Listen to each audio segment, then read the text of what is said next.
Creative financing for real estate investors is an advantage most people that sell or purchase real estate don't understand, and as a result, constantly leave money on the table.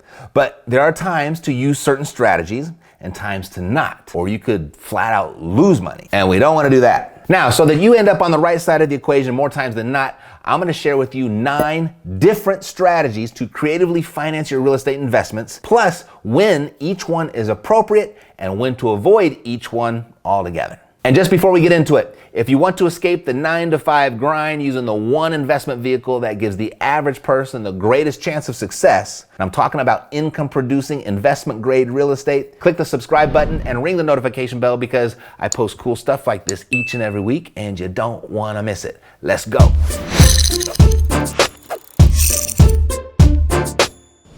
Hi, I'm Matt Theriault, CEO of Epic Real Estate, and this is where we show people how to invest in real estate with an emphasis on retiring early. And a real estate investor armed with creative financing strategies will be able to create financial freedom much faster and reach their retirement earlier than those that aren't in the know. Now I'm going to lay out 9 general creative financing strategies for real estate investors, when they are most appropriate and when you want to avoid them. And if you'd like to go deeper into the details of each one of these creative financing strategies, I've put a link to a creative financing and real estate investing playlist below in the comments. And based on the views and the comments and the likes, it's one of the more popular subjects that I cover here at epicrei.tv. Now, if you're ready to begin, let me know by smashing the like button.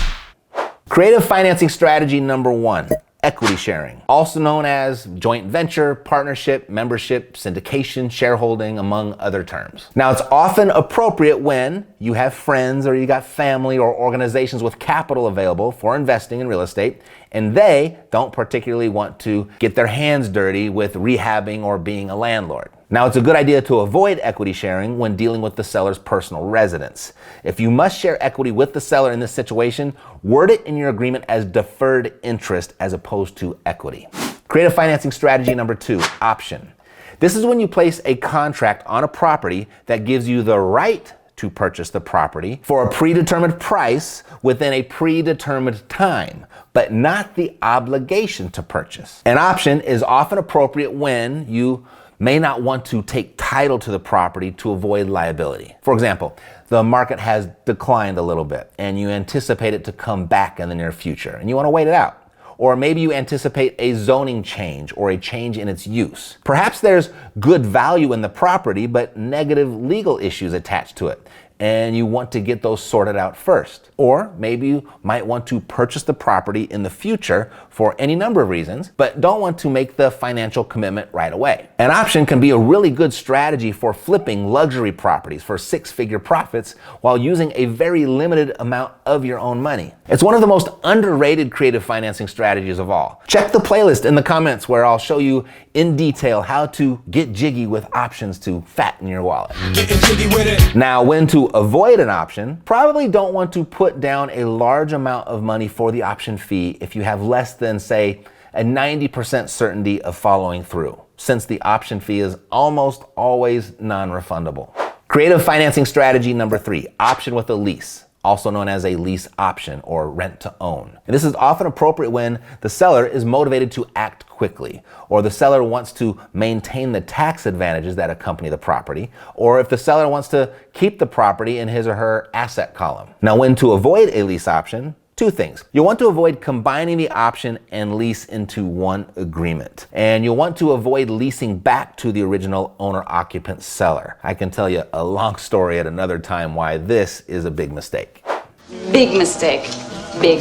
Huge. Creative financing strategy number 4, subject to, also known as buying subject to the existing financing. It's often appropriate when the seller must sell fast and the seller trusts you and you are worthy of that trust. Or maybe when you have too many mortgage loans under your name and you can't get another. Also, when the seller has difficulty selling traditionally, that's a good time to use it. And this is typically due to something about the property itself. Or when the seller is in arrears on their mortgage payments, when the property is in heavy disrepair maybe. It's also good for when a property is an investment property for the seller. So when to avoid this? It's very much like the lease option. You want to avoid selling or leasing back to the occupant owner. Also avoid subject to if there is a balloon payment or an interest rate adjustment coming soon that could cause financial distress for you. Also, in most cases, avoid if the existing mortgage puts you, the buyer, in an upside down cash flow or equity situation. I mean, there may be a few exceptions to this, but for the most part, those are good rules to follow.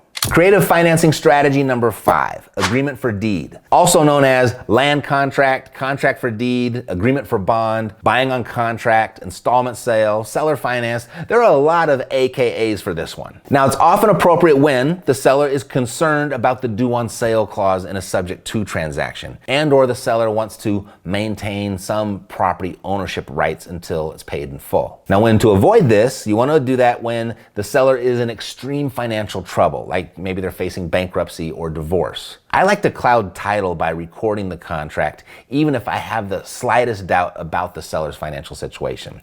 That would make it almost impossible for the seller to try and refinance the property if they wanted to get, sneaky. I'd also avoid an agreement for a deed if the seller objected to signing the deed in advance and leaving it with escrow during the agreement's term. Creative financing strategy number 6. Seller carryback mortgage, also known as a private mortgage, seller financed, seller carryback, owner carry. Often appropriate when the seller wants a specific market value price, but they're flexible in how they receive it. Or when the seller has no better investment options and likes the idea of a fixed rate of return over a long period of time. Now, when to avoid this? You want to avoid it when the seller won't provide a title insurance policy clearing all items to which you, the buyer, object. Creative financing strategy number 7, wraparound mortgage, also known as a WRAP, an all-inclusive wraparound mortgage, an all-inclusive wraparound trust deed, an AITD, and a seller carryback WRAP. Now, it's often appropriate when the seller has a low balance on their existing loan compared to the property value, or when the interest rate on the seller's loan is low, or when the existing loan has been seasoned and or the seller has no better investment options and likes the idea of a fixed rate of return over time. Now, when to avoid this? You want to avoid this if there is a balloon payment or an interest rate adjustment coming soon, especially if it will cause any sort of financial struggle or hardship for you. Creative financing strategy number 8, IRA investing, also known as self-directed individual retirement account investing, HSA investing, self-directed 401k investing, and there's some other terms used. There's some other vehicles that you can do this with. Now, it's often appropriate when the seller will discount the price deeply for cash, or when the property needs a lot of repairs, or the property has potentially great cash flow, or maybe the seller is willing to do any of the above strategies non-recourse. Now, when to avoid this? You want to avoid anything high risk or that will cash flow negatively. Or if you need the cash or the cash flow that the property will produce, if you need that before your retirement age. Creative financing strategy number 9, private loan money, also known as private money, hard money loans, private mortgage, private trust deed, among other terms. And they're often appropriate when the seller will discount the price deeply for cash. Property needs maybe a lot of repairs. Maybe you got friends, family, or organizations with capital available for investing in real estate, and they don't particularly want to get their hands dirty this time around with the rehabbing or being a landlord. Now, when to avoid this? I want you to avoid this if you feel there's a greater than normal risk of the deal panning out, or if you have any doubts whatsoever about the deal. Because if it doesn't work out, you can be almost certain that that money source won't be available to you again, or at least until you settle up with them. Now, if you didn't get a chance to write all of that down, what I did is I put a link to a PDF cheat sheet for you down below in the comments. And I don't need your email or anything like that. What you could do is if you just go ahead and click that like button and make sure it turns blue before you go, I'd really appreciate it if you haven't done it already. And share with me in the comments what you found most useful. And if you know someone else that would also find this useful, please share it with them. That's it for now. Thanks for watching. I'll see you next time.